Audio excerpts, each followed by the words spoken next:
so much, Michelle, for giving me this opportunity to share something on which I'm working on.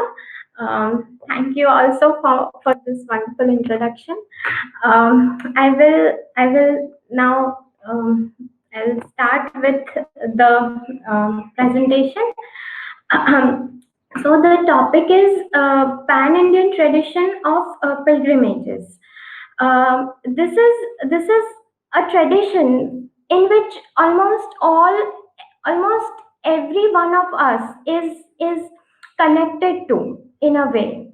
Um, Most of us have taken at least one pilgrimage in our life. So we can all connect with this tradition because we have experienced it in on our own. It is said that this is an integrated part of Indian culture, and it is one of the oldest and still one of the most prominent feature of Indian religious life. Religion actually is not the correct word, as it has been discussed often, but so we can use, I would like to use the word dharmic life, because I also believe that there is no equivalent word for dharma. um, the We can say that the core of Indian dharmic life is actually adhyatma. So that is what is there in the core of pilgrimage traditions also. The spiritual upliftment of a human being. So with that in center, the entire pilgrimage tradition is woven around this. I would start with the Sanskrit name, which is Sanskrit term, which is used for pilgrimages. It is called Tirtha Yatra. So here there are two words, Tirtha and Yatra. For Tirtha, the Sanskrit root tri is used. The meaning of tri is to swim or to cross over. The second word, which is yatra, here the Sanskrit root is ya, which means to go. So the word yatra means journey, and the word tirtha means the place which helps you cross over. We will see now that how this concept is being explored in our ancient texts. In the Rig Veda, the waters or rivers in general, and certain specific rivers, most important of which is Saraswati, is deified. Apart from rivers, mountains, forests are also regarded as sacred. As I was saying, that the concept of tirtha is first explored in Rig Veda, in the sense of a place from which we can cross water or river safely. This concept has developed in the sense that whichever place helps a person cross the turbulent waters of samsara, the materialistic world, is called a tirtha. The tirtha would mean sacred spaces that help a person easily cross and attain moksha. So, tirthas are the destinations of pilgrims. The concept of tirtha has further developed in a not which is not only limited to a space, but also to qualities which uplift a human being. So the concept of tirtha further developed into cultivating qualities which would uplift a human being. Mahamahopadhyay P.V. Kane notes that tirthas do not occupy a prominent position in the sutras and smriti granthas, such as Manusmriti or Yajnavalkya Smriti, but they are highly celebrated in Puranas and the Mahabharata, and they are placed even before yagyas, which is translated as sacrifices. In the one Parvan of Mahabharata, sacrifices to gods and pilgrimages are compared.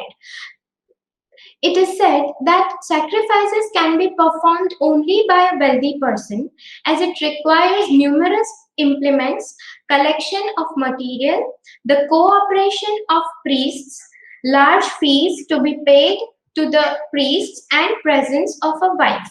A poor man devoid of wealth, friends, and wife cannot perform such sacrifices, but it is easier for a common man to go on a pilgrimage. Therefore, visiting a sacred place is superior to sacrifices. This way, a pilgrimage was considered a major dharmic rite for the masses. P.V. Kane also describes qualities of a Tirthayatri. Through this, we can understand that the concept of pilgrimage is something which takes the soul to a higher level. The Mahabharata, Skanda Puran, and Vayu Puran say that to obtain full reward of pilgrimage, one must have control over his mind, speech, and actions. He also must be kind and faithful. Thus, cultivating qualities that are harmonious with the soul is essential for reaping fruits of Tirthayatra. Along with the concept of tirthas being geographical location, the concept of tirthas being human qualities is also described in the Puranas, such as in Kashi Khanda of Skanda Puran, Uttar Khanda of Padma Puran, and so on. These kind of tirthas are called Manas tirthas. I would like to read out the Sanskrit verse from it and then I would translate it. So I'm reading out from Kashi Khanda of Skanda Puran. It says that Satyam Tirtham, Shama Tirtham, Tirtham Indriya Nigraha, Sarvabhuta Daya Tirtham, Tirtham Arjavam Evacha. दानम तीर्थम दमस तीर्थम संतोषस तीर्थम उच्यते ब्रह्मचर्यम परम तीर्थम तीर्थम च प्रिय वादिता ज्ञानम तीर्थम धृतिस तीर्थम तपस तीर्थम उदाहृतम तीर्थानाम अपि तत् तीर्थम विशुद्धि मनस परा. So this can be translated as truthfulness, forbearance, restraint of the senses, compassion for all beings, straightforwardness, charity, control, self-control, contentment, celibacy, sweet speech, knowledge, patience, austerity are tirthas, and the highest tirtha is purity of mind. Further on, it says that fish lives his entire life in a holy river, but it does not attain moksha. So similarly, a person who does not have these qualities does not reap fruit of tirthas if he does not have good qualities in it. So the shlokas for that convey this meaning is na jala upapluta dehasya snanam iti adhiyate sasnato yodamaha snatah shuchihi shuddha manojalah yo lubdhaha pishunaha krura dambhiko Vishayatmakah sarva tirtheshu api snatah. So even if he visit all tirthas, sarva tirtheshu, papo malina eva saha. He will still be malin. He will still be full of dirt. न शरीर मल त्यागान नरो भवति निर्मलः मानसे तु मले त्यक्ते भवन्त्यन्तः सुनिर्मलः जायन्ते च म्रियन्ते च जलेषु एव जलौकस. Jalaukasa is the word it is using for a fish. Na cha gachanti te swargam vishuddha mano malaha. So mano malaha. Mal is the dirt and manas means mind. So if there is dirt in his mind, despite spending his entire life in a holy river or sacred river, he cannot attain moksha. So this is how the tirtha is basically something that takes a soul to a higher level, be it a location where you can go and practice dharma, or be it human qualities with which you can uplift yourself. So this is how the Vedic concept of tirtha, being a place in a river, a place through which you can cross a river, developed into human qualities, as well as places where some which are considered sacred. These Puranas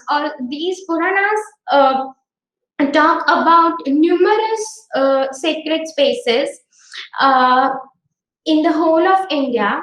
They describe the places, they describe the myths related to those places, the history of those places, the rituals that are connected to those places. So now we will discuss that part, which describes the widespread tradition of pilgrimage places. Diana Eck points out that association of people with sacred spaces is far older than association of various deities they worship at those places. Pilgrims continue to visit these places over the centuries, while the myths which are associated to these places keep on changing, or the people connected to these places keep on changing, but the place of visit remains the same because it is the place which is believed to be sacred. These places are described in Tirtha Mahatmyas and Sthala Puranas. They relate ancient and modern tales connected to these pilgrimage sites. They elaborate how each place becomes sacred and what benefits can be gained from visiting them. They frequently claim that the tirtha is the place which is better for performing rites. So performing rites to any other places is not as much importance as performing them to a places that are specifically allotted for performing those rites. Um, so the tirthas are also specific to rituals which are connected to it. Uh, Diana Eck also points out that ordinary acts of worship, or almsgiving, or listening to ancient lore are charged by extraordinary power of the place and the deity which resides in that place. So both the particular dharmic rites and your ordinary acts of daily dharmic life both becomes more powerful when they are performed at a pilgrimage place. Some of the pilgrimage places, as I said earlier, are specific to distinctive rites, such as Gaya, where Shraddha is performed, or Siddhapur, where Shraddha for mother is performed, uh, or some places in some places where uh, um, where the Janoi Sanskar or Yagyopavit Sanskar is taken place, or things like that. Different cultures have their specific places of pilgrimage where they go after certain samskars out of the 16 samskars. Various pilgrimage digests. So P.V. Kane talks about pilgrimage digests, which are part of these Puranas, um, the texts that I mentioned just now, which are mostly the Sthal Puranas and Tirtha Mahatmyas. So they have these pilgrimage digests, which describe how a pilgrimage should be taken. So how a person should announce that he is going for a pilgrimage, what preparations he should do, how he should act during his pilgrimage, how he should complete his pilgrimage. So they begin with the eligibility of Tirtha Yatra. For these texts are and these texts are evident that Tirtha Yatra was a popular way of redemption of papas, which are again translated as sins, in the case of all classes of man and women. Uh, but he also brings to our notice that pilgrimages should be only taken when one has performed all his duty towards his family. Now he says that going for a Tirtha Yatra at the cost of one's duties is strongly discouraged. One such verse is given in Kurma Puranam. I would just read out the verse. Ya swadharmat parityajya tirtha seva karoti hi. The one who does tirtha seva, the one who goes to a tirtha dham, abandoning his own dharma or his own duty, na tasya falate tirtham iha, his tirtha yatra would not reap him any fruit. Loke paratracha. So even in this lok, even in this world, or paratra, or even in the life after this birth, even in both the worlds, his tirtha yatra would be fruitless. These digests also provide guidelines for the pilgrimage rite, rites, right from the beginning and to the declaration of its completion. So basically, just the way we have travel guides these days, our ancient texts had guides for us to help us how to do your Tirtha Yatra.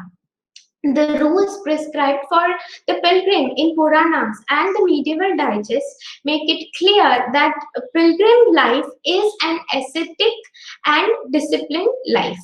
So you can make out from these guides that it is not easy for a person to go on a pilgrimage. It is not easy, just as going on a tour of some places. You have to be very um, uh, uh, very specific about how you behave, what you think, what kind of life you're going to lead during this long course of pilgrimage. Because in ancient times, it was not as if we just board a train and reach a place and come back. The person would go there on foot and observe certain niyamas, rules, and do the long yatra again by foot, climbing a mountain or doing parikrama of a river and coming back.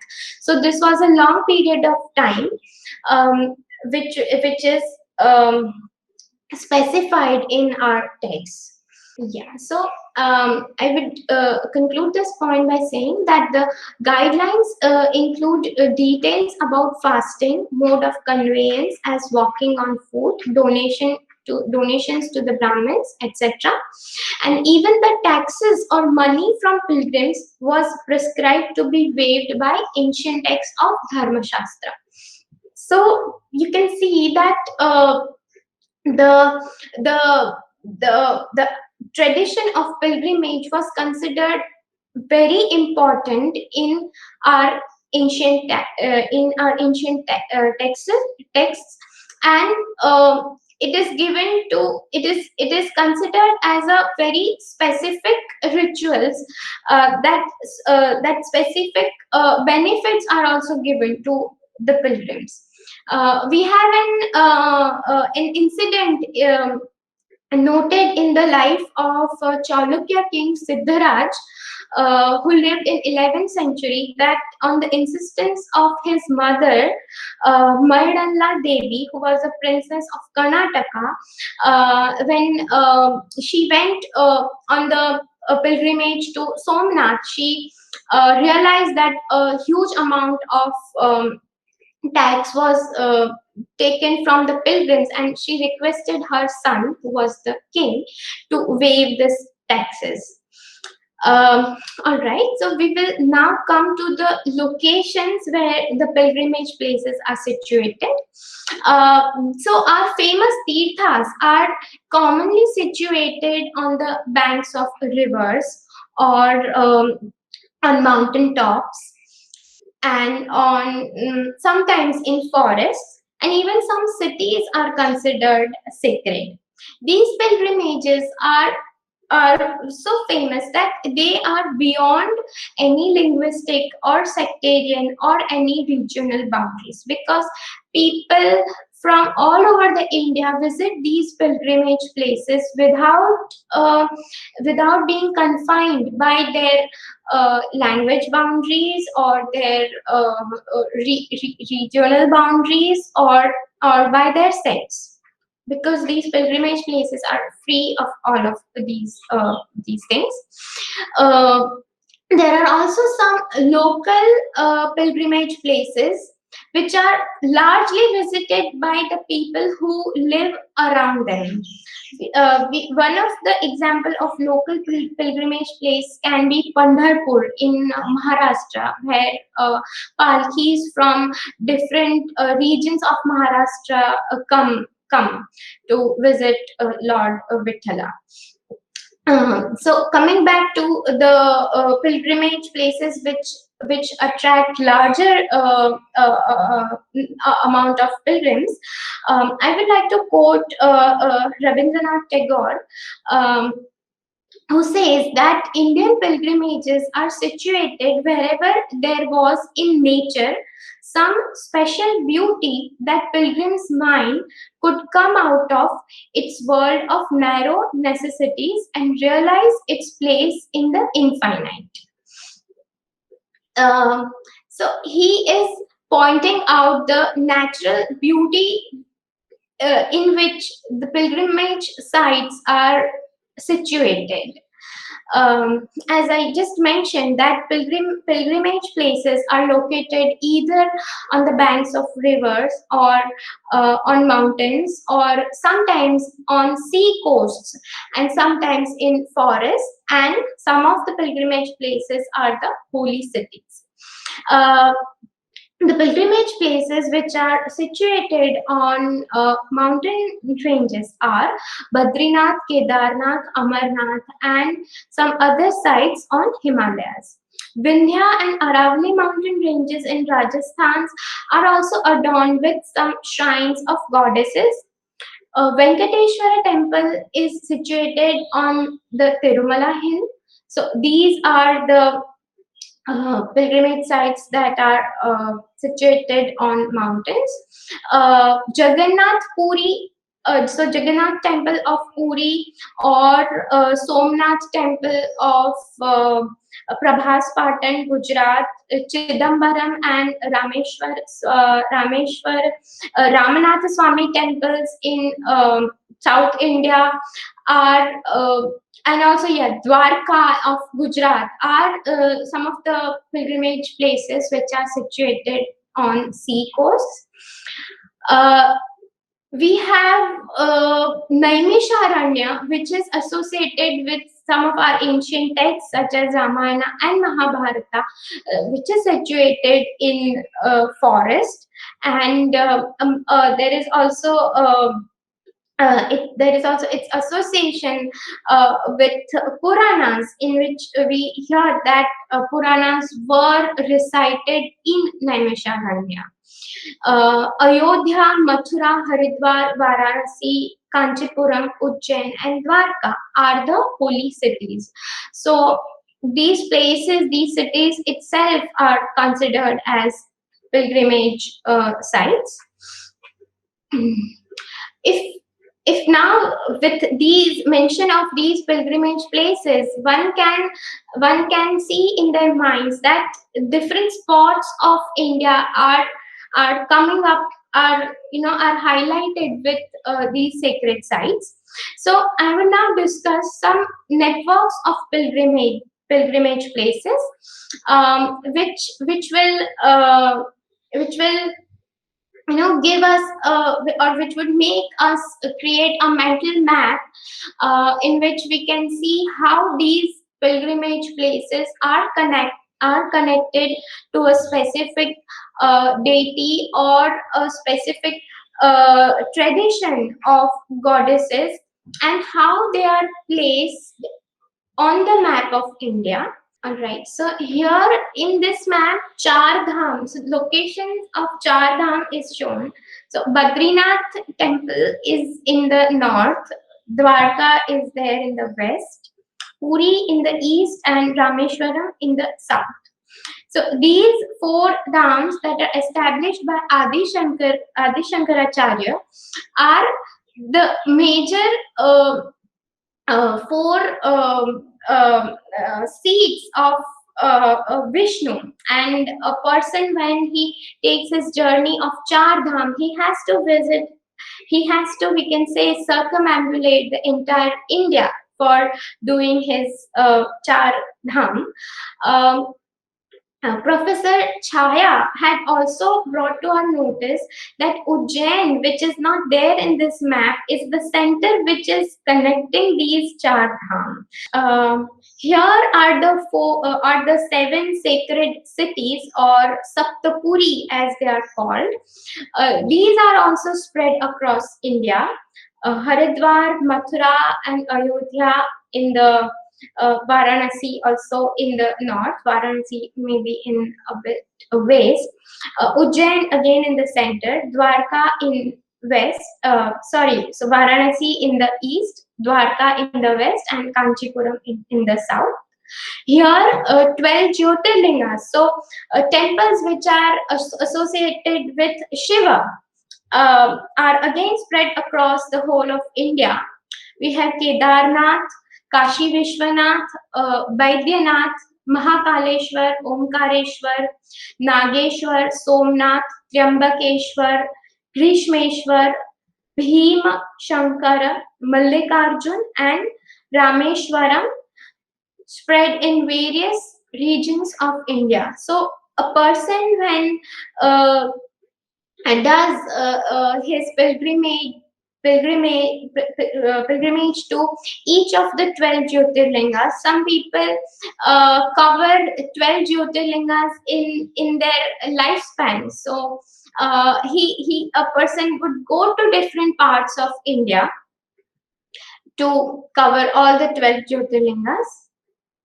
And we have 51 Shakti Peethas here, which are again spread across India, and not only it is limited to India, but as you can see, they are also spread to Sri Lanka or Bangladesh, Nepal also.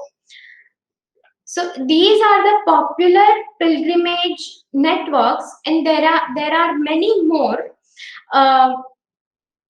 which are famous among different cultures, or different, we could say, different dharmic traditions.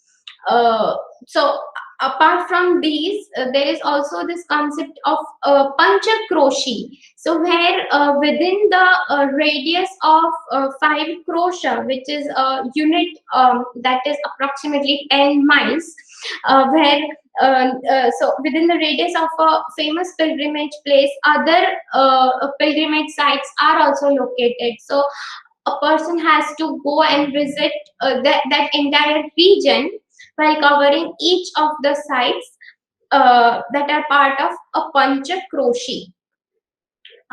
Mostly they are, as it is said, panchakroshi, they are 5-fold, but they could be more than 5.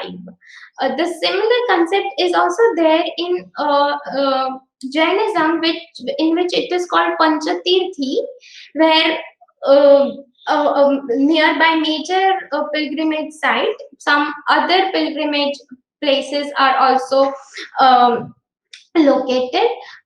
So when a person has to go to one major place, he or she may live at that place and visit the nearby pilgrimage spots by some local transportation. So these pilgrimage locations, these pilgrimage networks points out something which is the title of our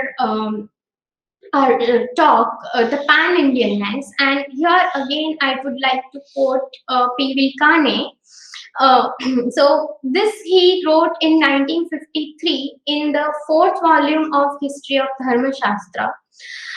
He says there that though India was divided into many kingdoms and the people of India followed several cults and subcults, pilgrimages tended to foster the idea of the essential and fundamental unity of Indian culture and India also. Banaras and Rameshwaram were held sacred by all Hindus, whether they hailed from the north of India or from the peninsula. This thought is echoed by Diana Eck in her book Sacred Geography, where she says, where she sees actually India as a nation emerged from the networks of pilgrim places and not by the powers of ruling kings or governments. She focuses on some of the common pilgrimage practices across India that build sacred landscape. So in her book, she observes each of the tradition or each of the similarity. For example, she notices that how corners of India have Swayambhu Mahadev, or how uh, how some images reached some sacred sites, how somebody was taking these images and how the image stopped at the pilgrimage site. So she notices that same scenario which is occurring in all these places at different period, I mean different period of time, or at different regions. Of course, she this is not so not as a matter of fact, but as a part of the myth connected to these pilgrimage sites. But yet, in all the corners of India, the very same concepts are repeated. Diana X says that the whole of India's sacred geography, with its many tirthas, those inherent in its natural landscape and those sanctified by the deeds of gods and the footsteps of heroes, is a living geography. As such, it has been central for the shaping of an Indian sense of regional and national unity. This she says in her 1981 article, also on sacred geography. The recognition of India as sacred landscape, woven together north and south, east and west by the paths of pilgrims, has created a powerful sense of India as Bharat Mata, Mother India. Pilgrims have circumambulated the whole of India, visiting hundreds of tirthas along the way, bringing water from the Ganga in the north to sprinkle the linga at Rameshwaram in the far south, and returning north with sands from Rameshwaram to deposit in the riverbed of Ganga. These themes of appearances of divine, as I just mentioned, Swayambhu, Shivlinga. So apart from Shivlinga, the Krishna, in the form of so Vishnu in the form of Krishna, or goddesses are are present in thousands of particular tales that are attached to tirthas everywhere, which are recounted in Mahatmyas or Sthala Puranas of each place. You can, even we can recall the places that we have visited during our travels. That at places it is said that Bhima had hidden his weapons in this tree of some village, or as it is mentioned in Meghadutam, where on the Ramgiri, the hills as it is now, there Sita had bathed. So these way the appearances of divine is present in the very small corners of India. So these are the countless local tirthas that which claim their part in the larger tradition. That if this small pond of Ramgiri, where the Sita bathe has become sacred, so if that has to be sacred, Sita has to bathe there, and if Sita has bathed there, it is part of the tradition of Ramayana. Like that, they become part of this whole huge tradition which is alive over the millenniums, we can say. India thus is a living landscape where villages, rivers, mountains, and forests are related to myths and legends of gods and heroes. These myths and legends are woven into stories with these places that stores memory of great souls, as we just talked, visiting these places at some point of time.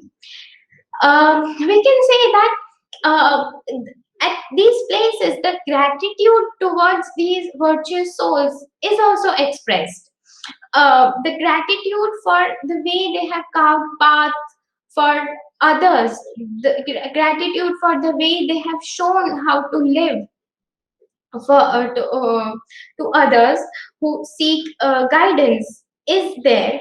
So one of the um, central the central reason, we can say, why some pilgrimage places are associated to some specific people is also that it is a person's reverence or gratitude towards that a person. Yeah, so this is how even if both the minor and major pilgrimage sites become part of a larger pilgrimage tradition of India. Uh, Going further into the impact of these pilgrimage tradition, we can say that it is much more than a person performing his religious duties or his dharmic rites and washing away his sins, because as it is said in Sanskrit Kavya Shastra, that Kavya is something which makes a person understand, like a Kanta Samhit Updesh, which is Updesh or suggestion by a wife to her husband, how she easily makes him understand something, or how she uh, makes him do something which he otherwise wouldn't do. Uh, uh, Contrary towards Mitra Samhita Updesh, suggestion of a friend, or Guru Samhit Updesh, which is even more difficult to follow, because Guru would say something straight away and Shishya would think it to be very difficult and would not follow it right away. When a friend explains it, he may do it, but with reluctance. And when his wife would tell him with, very gentleness, and with adding it with coating it with sugar, a person would do it immediately. So similarly, we could say that this whole concept of moksha, around which the whole Indian tradition is woven around, um, it has to be conveyed in a way that person would understand. So if you see the aim of vyakran, it would be moksha, that a person has to understand words properly, and if he would understand the teachings well, he may attain moksha. For Ayurveda also, one needs to be fit to do the sadhana to attain moksha. Similarly, the concept of pilgrimage is also there to free person of his kashayas, of his vices, and to to develop the good bhavnas or the good qualities which would help him during his journey, it would not be said straight away.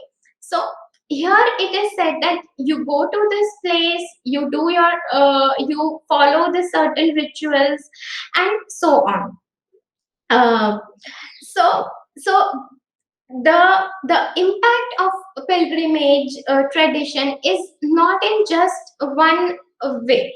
The highest goal is something else, but on the journey to attain that goal, many other goals are also achieved, and some of them are here, that a person would meet other pilgrims from different parts of the country, different who belong to different cultures, who would be speaking different languages, who would be following different diets, and this is how a person would come to face the reality that how the world around him is not restricted to the condition or situation in which he lives. He get to see the uh, uh, outside world, and he can relate, he can also situate himself that where he is standing. This would open a person's mind towards the wider world that is around him. Again, as I mentioned earlier, these pilgrimages were taken on foot. So, unlike the journeys that we take, we board a train or a flight. We go there, we visit the places and come back. We hardly get any chance to interact with the local people or other tourists. But the pilgrimage traditions which was followed until recently, until let's say 5 6 decades ago, people had people would get these chances. They could be summarized in a Sanskrit Subhashita, which says that Yastu Sancharate Deshan, Yastu Seveta Panditan. Those who would Sancharate, those who would travel many countries, and Yastu Seveta Panditan, those who would meet scholars from those countries. Tasya Vistarita Buddhi, his intellect would expand just like Taila Bindu Rivambasi, just like a drop of oil on the surface of water. So people would go and meet other pilgrims, they would go and meet the intellectuals which are there, they would become part of discourses, they would do some shravana, as it is called, of dharma kathas or tattva gyan, and these would make a person think about the things which he otherwise does not think when he is at his home busy in his routine life. uh, the one more significant part of the Tirtha Yatras is also that a person may be able to do these rituals at his home also, but when he goes away from home, his mind become clutterless of the routine life or his day-to-day worries. So in the peace of these sacred spaces, he can better focus on things which is going to help him further in his life. Agahanand Bharti indicates that a special feature connected to some of the pilgrimage sites is the record of a person's history, a person's family history. So there is a tradition of Vahivanchas or Barods or Pandas at some of the pilgrimage places like Haridwar, where they record in their ledgers about the person who visit these temples, and when that person's descendants would again visit, they would bring back relate, or they would again, bring out those records and tell them that their ancestors has visited them. So there is also this history recording feature of pilgrimage tradition. In Buddhism, pilgrimages are considered a significant part of the tradition since early times. In Mahaparinirvana Sutra, places related to birth, enlightenment, and nirvana are considered sacred, and pilgrimages to these places are instructed. References about pilgrimages to these places are mentioned in the Buddhist texts. Ashoka is also said to have visited these places and commissioned for the stupas to be erected at these places. He is also said to have waived tax from Lumbini, which is the birthplace of Gautam Buddha. Since the area of Buddha's travels and preaching is well defined, tirthas connected with Gautam Buddha's own life are limited to Bihar, Uttar Pradesh, and Nepal. However, at the places where Buddhist monks have resided, have built caves, these places where Buddha's relics were taken and stupas were made are also considered as part of Buddhist pilgrim networks. So Gujarat, which is not part of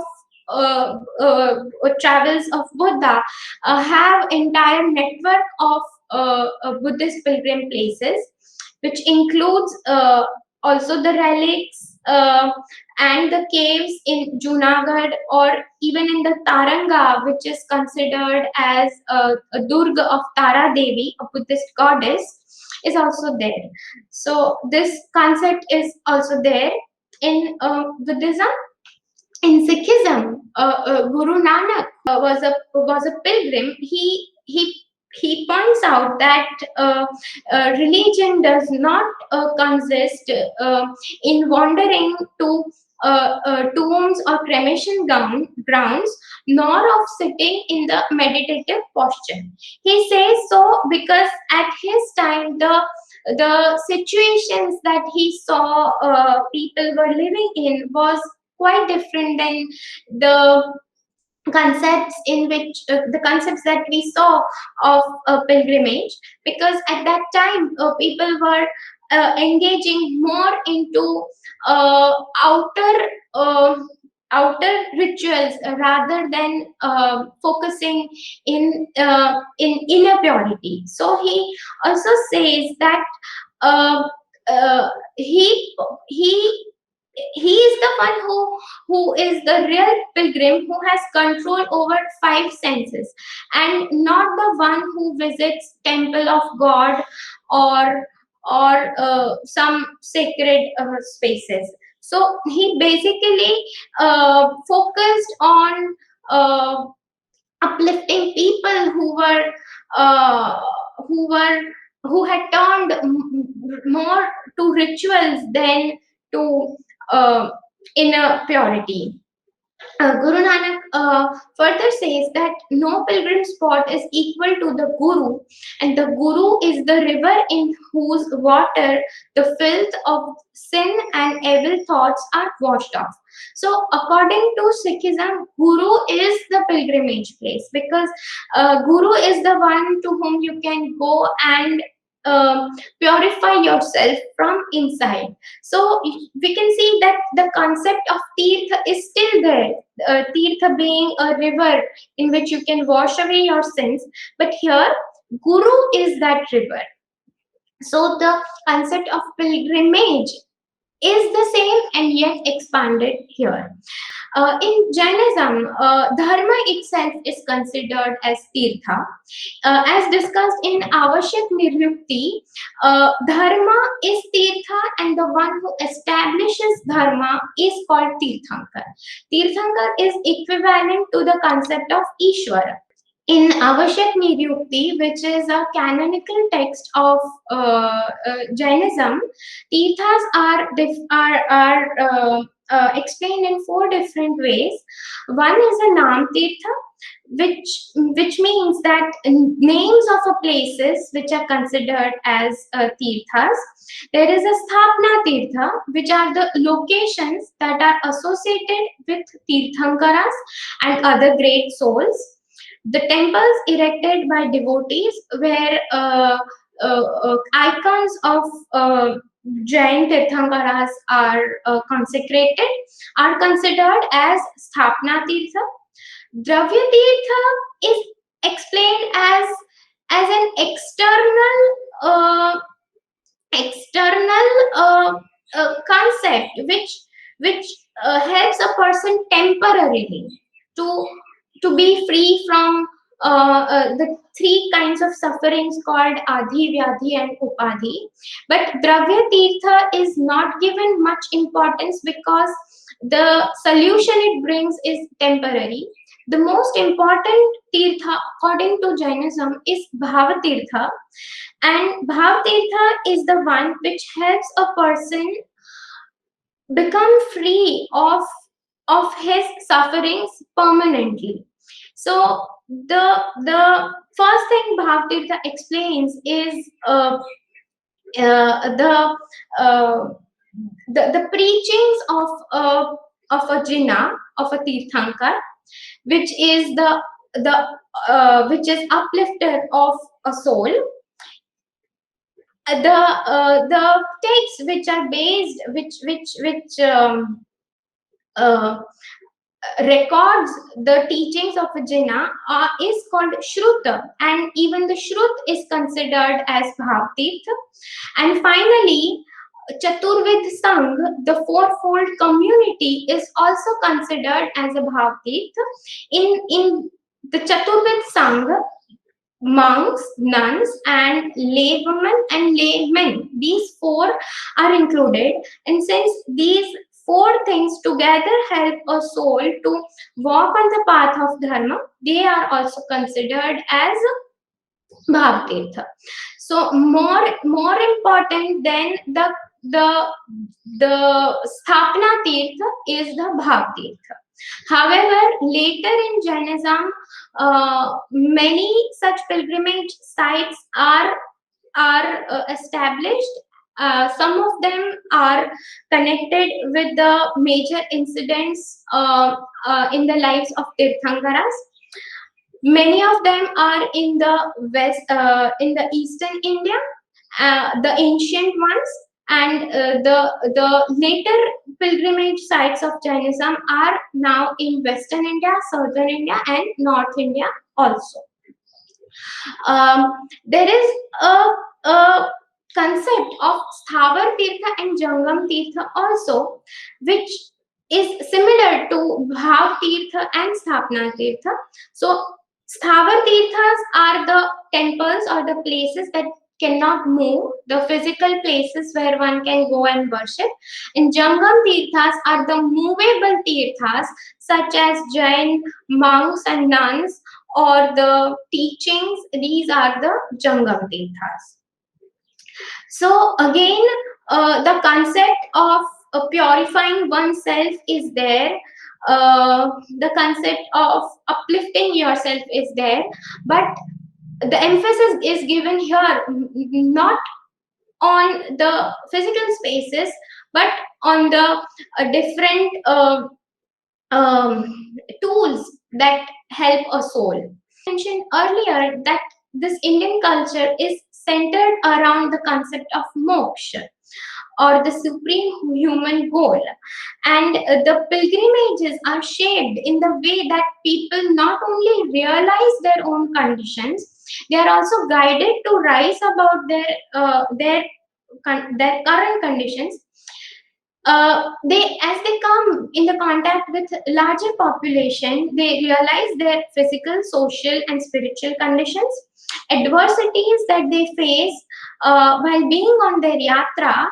They are compelled to introspect when they experience something good or bad that they have not expected. They certainly try to analyze the situation. It is these thought processes that are capable of bringing the inner change, that are capable of taking the person to their journey, to his or her own journey within.